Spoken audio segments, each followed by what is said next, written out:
Lietuvos miškai slepia ne tik gamtos grožį, bet ir paslaptis. Keisti radiniai, pamirštos istorijos ir atradimai keliantis šiurpą.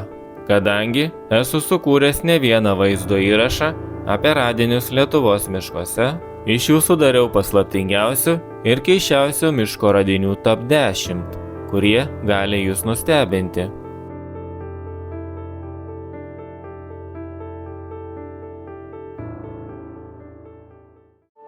Miško glūdumoje vaikštinėję vyrai aptiko aiškiai žmogaus rankų statinį, iš akmens sudėtą šulinį. Aplink negyvos dvasios, bent kelių kilometrų spindulių. Apžiūrėjus vietovę nebuvo rasta jokios sodybos liekanų.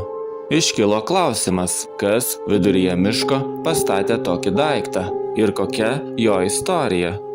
Patikrinus senus žemėlapius, vėliau paaiškėjo, kad kažkada čia stovėjo sodyba.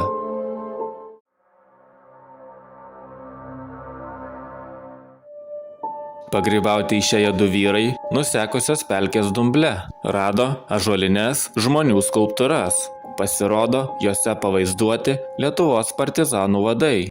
Vėliau paaiškėjo, kad partizanų galvas čia panardino vienas skulptorius. Aš tiesiog prie savo sodybos tiesiog drožiau partizanų galvas vadų. Tiesiog pagalvojau, kad kadangi reiškės bala yra ruda, geležis, tai, o ąžuolas labai sureaguoja su geležim ir nujedėja natūraliai. Tai man pasirodė simboliškai, aš juos sumečiau galvas.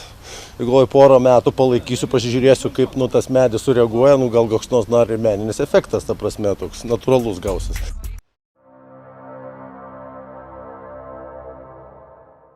2011 metais Ukmergės rajono miške Medkirtys eglėje aptiko keistą radinį. Maždaug 1 metro nuo žemės aukštyje atrado ginklą, kurio vamzdis buvo įaugęs į medį. Gerai išsilaikęs vokiškas karabinas šiuo metu yra eksponuojamas karo muziejuje. Atlikus rentgeną matosi, kad įaugusi dalis per visą tą laiką neprarado savo formos. Šio antrajam pasauliniam kare naudoto ginklo modelių buvo pagaminta daugiau nei 14 milijonų.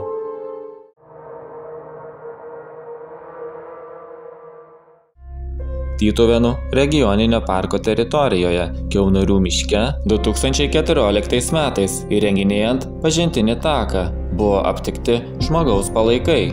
Kartu gerai išsilaikęs šalmas bei apirusios aprangos dalys. Pasirodo, kad tai prieš keletą tūkstančių metų gyvenusio žmogaus liekanos.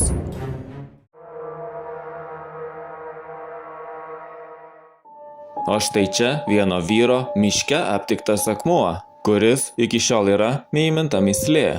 Radinys su išraižytais ženklais buvo apaugęs samanomis, užverstas šakomis bei apraizgytas medžių šaknimis. Akmens paviršiuje matyti ratų, spiralės formų raižiniai. Panašu, kad ant akmens senovėje būdavo atliekamos kažkokios religinės apeigos.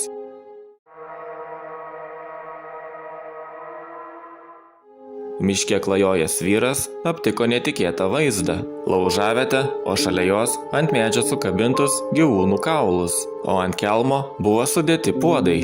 Kaip teigia nuotrauką užfiksavęs vyras, radinius rado šalia kadaise buvusios senos sodybos, kuri jau visai sugriuvusi.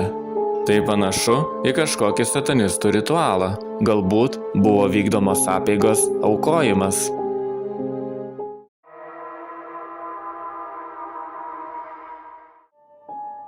Prieš daugiau nei 100 metų Klaipėdos rajone Šernų miške buvo aptiktas netikėtas radinys. 1900 metais pakėlus plokščią akmenį, po juo aptikta keista bronzinė figūrėlė, vos 14 cm aukščio, bet nepaprastai paslaptinga. Įvaizdavo žmogaus pavidalo būtybę, tarsi atkeliavusią iš kito pasaulio. Mokslininkai ilgai ginčijosi, kas ši statulėlė galėjo būti. Vieni teigia, kad jie atkeliavo net iš tolimos Anatolijos ir vaizduoja hetitų karo dievą Tešubą. Jei tai tiesa, vadinasi bronzos amžiuje per 1000 kilometrų nusidriekė prekybos keliai, kuriais kartu su gintaru ir kitomis gėrybėmis keliavo ir dievų atvaizdai. Kiti tyrinėtojai manė kitaip. Jų nuomonė, ši figūrėlė galėjo vaizduoti kananitų dievą atkeliavusi iš šiaurės Sirijos. Esą jį galėjo pasiekti dabartinės Lietuvos teritoriją per Kaukazą senaisiais gintaro prekybos keliais.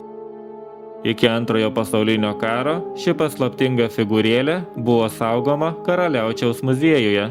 Tačiau karo sumaištyje statulėlė dingo be pėdsakų. Niekas nežino, ar ji buvo sunaikinta ar paslėpta, ar vis dar kažkur laukia, kol bus vėl atrasta.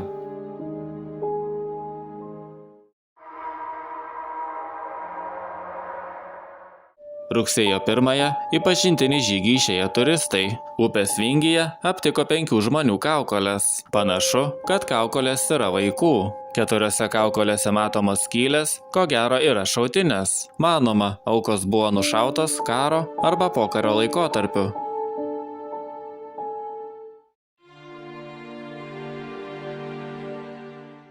Tikriausiai ne vienam teko girdėti apie rastą žinutę butelyje. O kaip dėl žinutės paslėptos medžio kamiene? Būtent tokia istorija nutiko 2019 metais Kauno rajone. Vienas vyras, skaldydamas malkas, netikėtai aptiko raižinį iš praeities. Uosio kaladėje išskaptuotas Jogailaičių dvigubas kryžius su užrašu Lietuva. Manoma, kad tai partizanų žinutė iš praeities. Nėra tiksliai žinoma, ką reiškia šita žinutė. Yra tikimybė, kad ženklas medyje žymėjo partizanų žūties vietą, gal net kapą.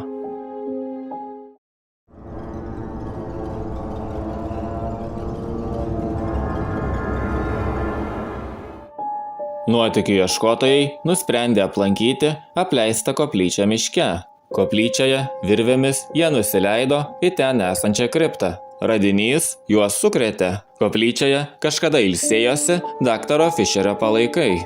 Koplyčios savininkas Fischeris dirbo carinės armijos gydytoju ir išgarsėjo tuo, kad jam teko priimti į pasaulį ateinantį paties caro Nikolajaus II sosto įpėdinį. Peterburge gyvenęs daktaras netoliese buvo pasistatęs dvarą. Nusileidę į kriptą, pastebėjo, kad 11 laidojimo vietų buvo tuščios. 12 gulėjo nedidelis karstelis, jame ir aplink mėtėsi kaulai, tačiau kaukolės nebuvo. Iškilo klausimas, ar tai vienas iš daktaro Fischerio vaikų. Fischerio koplyčia, išniekinta ir išplėšta, buvo dar Pirmojo pasaulinio karo metais. Todėl Fischerio šeimos narių palaikų čia neturėtų būti. Tačiau kodėl karstas čia atsidūrė? Gal siekta nuslėpti vaiko mirtį? Ačiū, kad žiūrėjote ir susitiksime kitam video.